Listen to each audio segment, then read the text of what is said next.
Dans la capsule numéro 1, nous allons faire un bref retour sur le concept de fonction. Ce n'est pas un nouveau concept pour vous, ça fait au moins depuis le temps où vous étiez au secondaire que vous avez appris c'est quoi une fonction.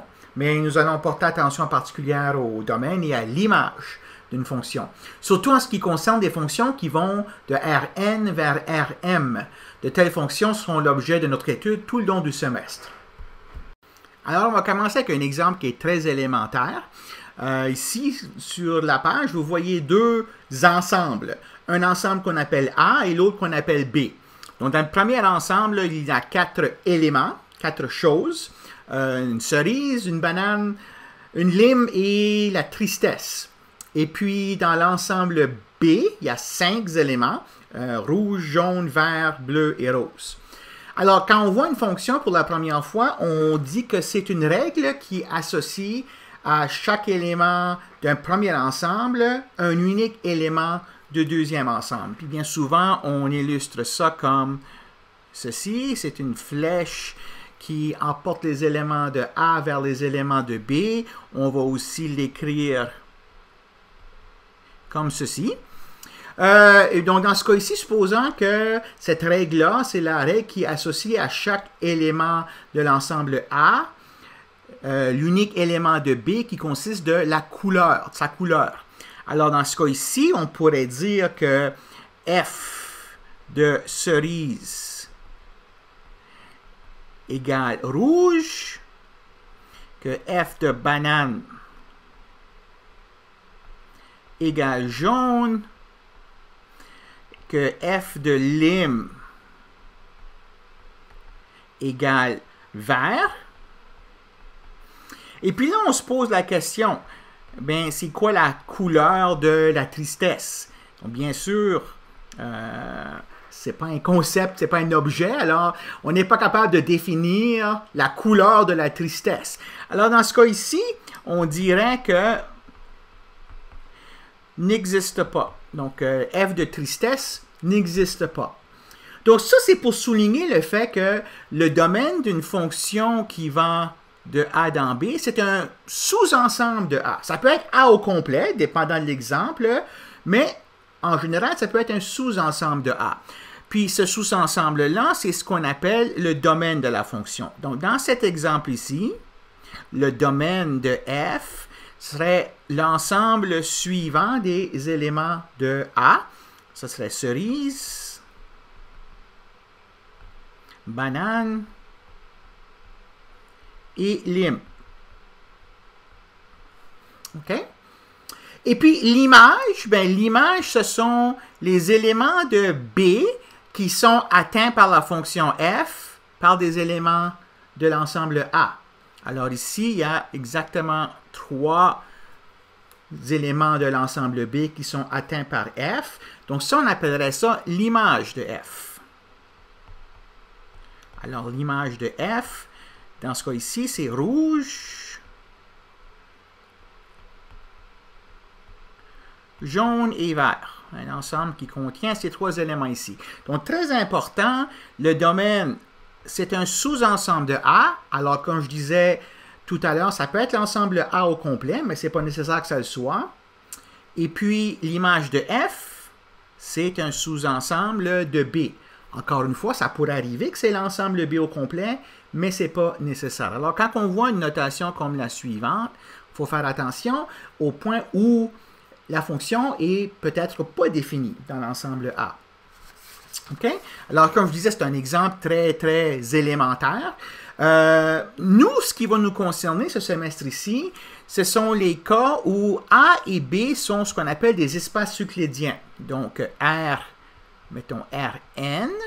Donc, pour vous rappeler, c'est l'ensemble des n tuples ordonnés de nombres réels. Alors, x1 jusqu'à xn, avec chacune des composantes xi étant un nombre réel. Puis B, ça va être un autre espace euclidien, ça pourrait être le même.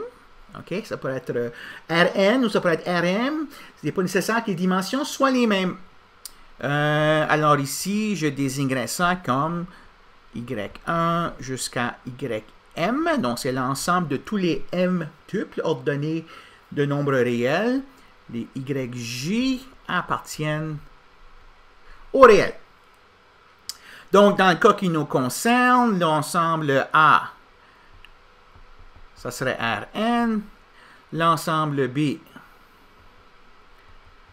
ça serait Rm. Et puis, la fonction f va envoyer des éléments de l'ensemble A vers l'ensemble B. Donc, par exemple, si je prends ici un point que j'appellerai X, OK, qui est un raccourci pour dénoter le n vecteur x1 jusqu'à xn. Puis, si je le mets dans la fonction f, ça va envoyer sur un élément que je vais appeler ici y, qui va être y1 jusqu'à ym. Donc, dans ce cas-ci, j'écris que y égale f de x, mais il faut que je fasse attention quand j'écris cette notation-là. Ici, le x, ce n'est pas juste un nombre réel, c'est un vecteur n-dimensionnel. Et puis, le y ici, c'est un vecteur m-dimensionnel. OK, donc, c'est une notation raccourcie là, pour indiquer ce phénomène vectoriel ici. Alors, dans ce cas ici, j'écrirais que donc, le y, c'est y1 jusqu'à ym. Donc, y1, ça va être une expression qui va dépendre de x1 jusqu'à xn. Puis cette expression-là, je vais l'appeler f1. C'est la première composante de f. OK? Donc ici, je vais aller f1 comme étant, elle, une fonction qui va de Rn vers R. OK? Ce qui va sortir ici de ce calcul ici, ça va être un nombre réel. Et puis, ça va être la même chose pour chacune des composantes. Hein? Donc, y2, ça va être une autre fonction, f2, de x1 jusqu'à xn, et ainsi de suite jusqu'à ym. x1 jusqu'à xn. Donc, ça, c'est en général, fj, c'est donc une fonction qui va de Rn vers R. Donc, quand je parle d'une fonction qui va ici de Rn vers Rm, en fait, ce que je considère, ce sont m différentes fonctions scalaires, OK? Chacune qui dépendent de n variables. OK? Alors, je vais concrétiser les choses avec un exemple.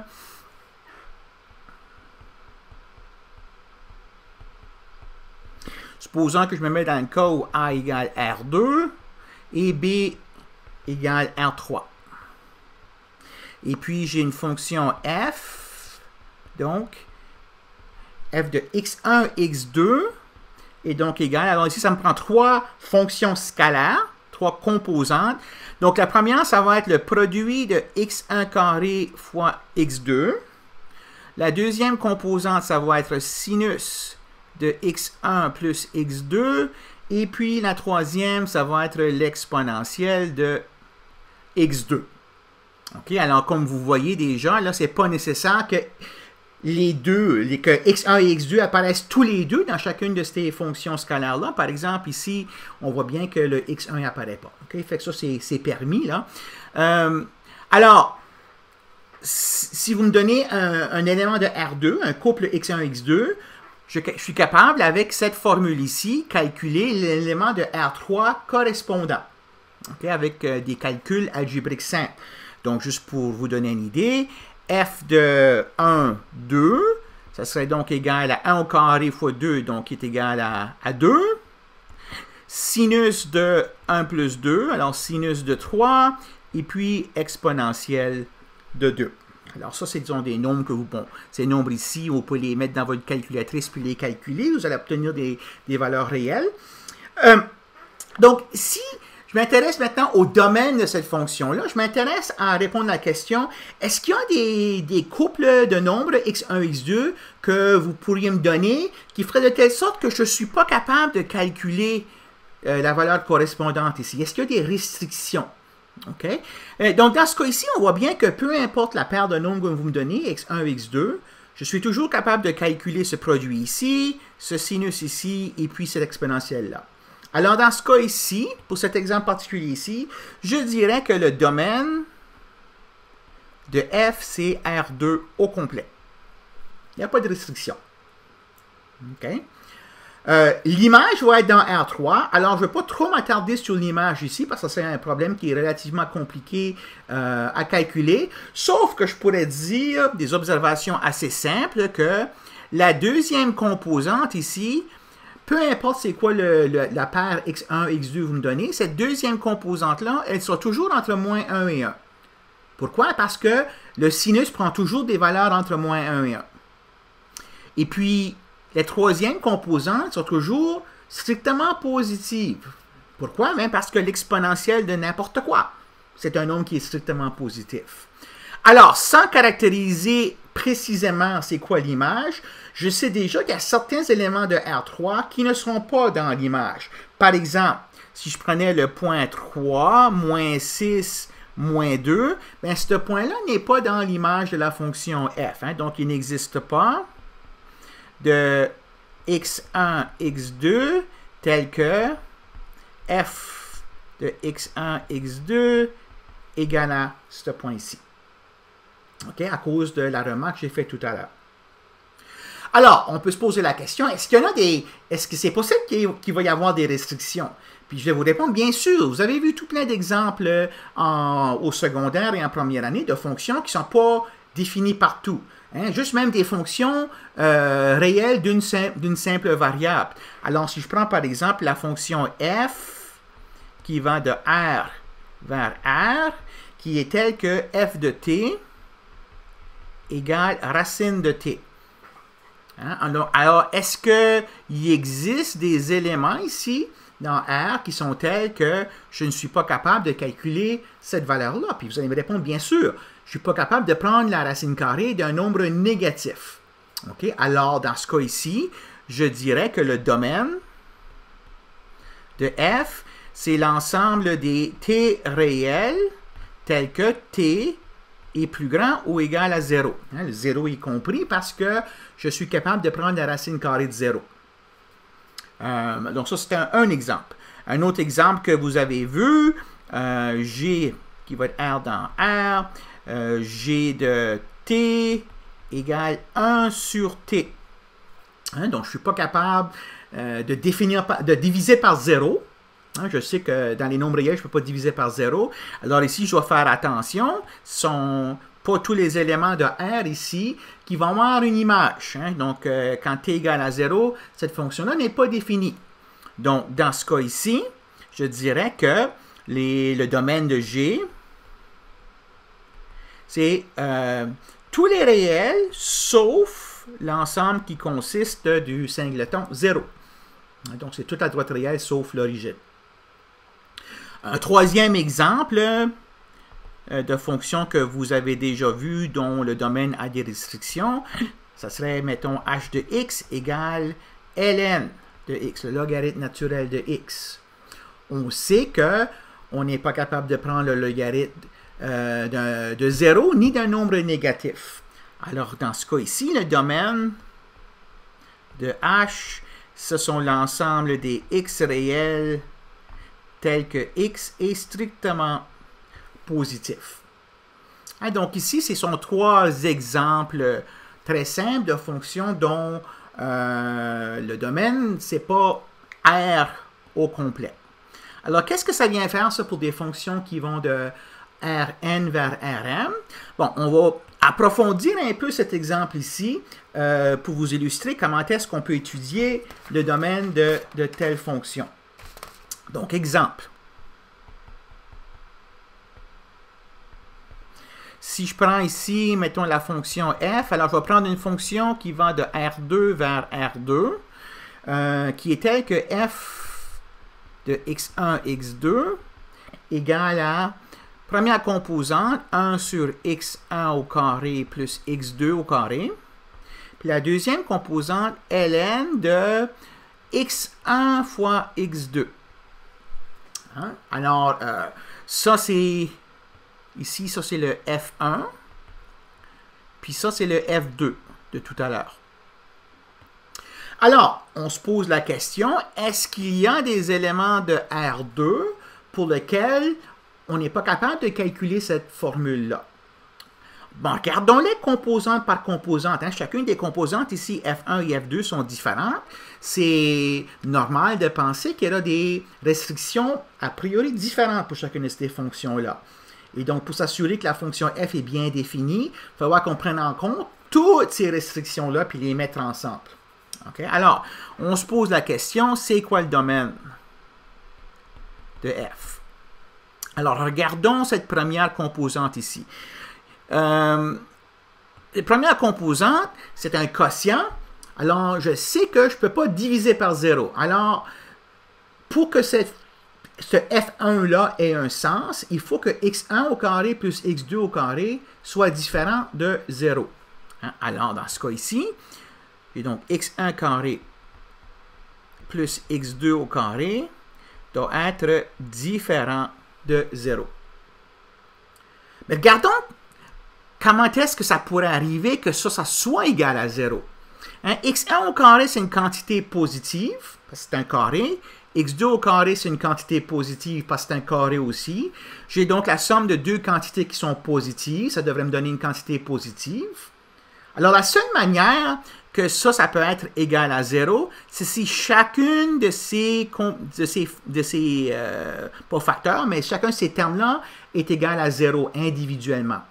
Donc, la seule manière que ceci, ça peut être égal à 0, c'est si x1 égale à 0 et x2 égale à 0. Alors, je conclus qu'on doit exclure x1, x2 égale à 0, 0. Donc, si j'ai exclu ce point-là, la première composante est bien définie. Là, je me pose la question, par rapport à la deuxième composante, il faut aussi que la deuxième composante soit bien définie. Donc, je regarde, j'ai un logarithme de quelque chose. Alors, ce qui est à l'intérieur ici du logarithme doit toujours être strictement positif. Hein? Donc, j'en conclus que je dois avoir x1 fois x2 doit être strictement positif. Alors, mais regardons dans le plan x1, x2. À quoi ça a l'air, cette contrainte-là? Hein? Donc, le produit de x1 et x2 doit être positif. Okay? Alors, la seule manière que ça peut se produire, ça, c'est si les deux facteurs x1 et x2 sont tous les deux positifs ou tous les deux négatifs. Okay? Et puis, je dois exclure la possibilité que un ou l'autre des facteurs est égal à 0. Parce que j'ai une inégalité stricte ici, très important. Donc, si je considère avec le diagramme ici, je dois enlever les axes. Okay? Donc, j'enlève les deux axes de coordonnées parce que sur chacun des axes, soit x1 égale à 0 ou x2 égale à 0. Donc, ces points-là, sur les axes, je ne peux pas les mettre dans la fonction f. Ils vont mener à être obligé de calculer le logarithme de 0, qui est impossible. Et puis, comme je disais, il faut que les deux facteurs soient donc strictement positifs ou strictement négatifs. Alors, ça veut dire que je dois considérer des points qui sont soit dans le cadran numéro 1 ou dans le cadran numéro 3. Okay? Alors, pour que la deuxième composante ici soit bien définie, il faut que je sois dans soit ce cadran ici ou ce cadran ici. Il exclut les axes. OK? Donc, ça prend soin de f2. Alors, moi, je veux que les deux fonctions f1 et f2 soient simultanément bien définies. Alors, je dois prendre, si on veut, la réunion de toutes ces contraintes-là. Je regarde ici. J'avais le point 0, 0 que je devais exclure. Donc, il est où le point 0, 0? Ben, il est ici, à l'origine. Il est déjà exclu avec la deuxième contrainte. OK? C'est un accident. C'est pas dans tous les exemples que ça va fonctionner que si on satisfait une contrainte, qu'on en satisfait d'autres automatiquement. Mais dans ce cas ici, ce point-là, à l'origine, il est déjà enlevé lorsque j'ai enlevé les axes. OK? Alors, compte tenu de toute cette discussion-là, je peux en conclure que le domaine de cette fonction ici, c'est l'ensemble des points x1, x2 qui sont tels que le produit est strictement positif. Alors, si je prends des points qui satisfont cette contrainte ici, je suis capable de calculer une valeur pour f. Alors, voilà pour cette première capsule.